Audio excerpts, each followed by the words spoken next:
ધર્માત્મા આત્માના શુદ્ધ સ્વરૂપ ચૈતન છે. એ રાગ રૂપ નથી, કર્મ રૂપ નથી, શરીર રૂપ નથી. શુદ્ધ ચૈતન સ્વરૂપ છે. આ રૂપે નથી ને શુદ્ધ ચૈતન સ્વરૂપે છે. એવી બહુ જ ટૂંકામાં ટૂંકી અંતરદ્રષ્ટિમાં અનુભવમાં લઈ ટૂંકા વિસ્તારનું જ્ઞાન ન હોય, વિશેષ જો સમજાણો અનંત ગુણો ને એવું વિશેષ ખ્યાલ ન હોય, પણ એ ચૈતન સ્વરૂપ જ તે આત્મા છે. જાણનાર દેખનાર તે જ આત્મા છે. એવો અભેદની દ્રષ્ટિ કરીને અનુભવ કરે એને સમ્યક દર્શન કહે છે. અને એ સમ્યક દર્શન વિના સાવક પણ હોઈ શકે નહીં. આ સમ્યક દર્શન વિના મુનિ પણ હોઈ શકે નહીં.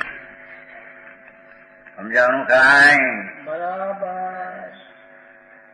સાવક ને મુનિ પણ તો જે વસ્તુ શુદ્ધ ચૈતન સ્વભાવ એવો જે દ્રષ્ટિમાં અનુભવ્યો છે એમાં ઠરવાના પ્રકારનો સાવક ને મુનિપણાનો ભાગ છે. સમજાણું? કોઈ ક્રિયા શરીરની કઈ સાવક મુનિપણું છે નહીં. વસ્તુ ભગવાન આત્મા એકલો જ્ઞાયક સ્વભાવ સુચૈતન સ્વભાવી વસ્તુ. સ્વભાવી વસ્તુ એટલે વસ્તુ જે અભિત છે, સ્વભાવ એવું અંતરમાં જ્ઞાન. આ તો એકનું જ્ઞાન મૂર્તિ જ આત્મા છે.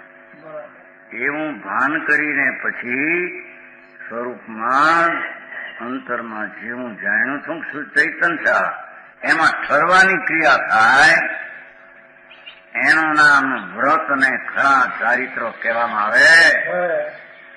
આ વિના આખા વ્રત ને સમ્યક દર્શન હોઈ શકે તો સમજાવવાનું કાંઈ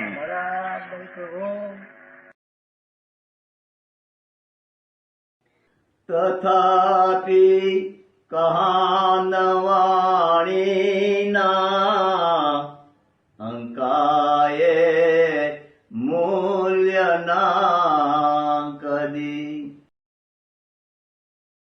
તથાપિ માતવાણીના અંકાયે મૂલ્યના કદી. પરમ કૃપાળુ પૂજ્ય સદગુરુ દેવનો જયો. પ્રસામૂર્તિ પૂજ્ય ભગવતી માતનો જયો. જીનવાણી માતનો જયો. પરમ મિત્રાગ દિગંબર જૈન ધર્મનો જયો.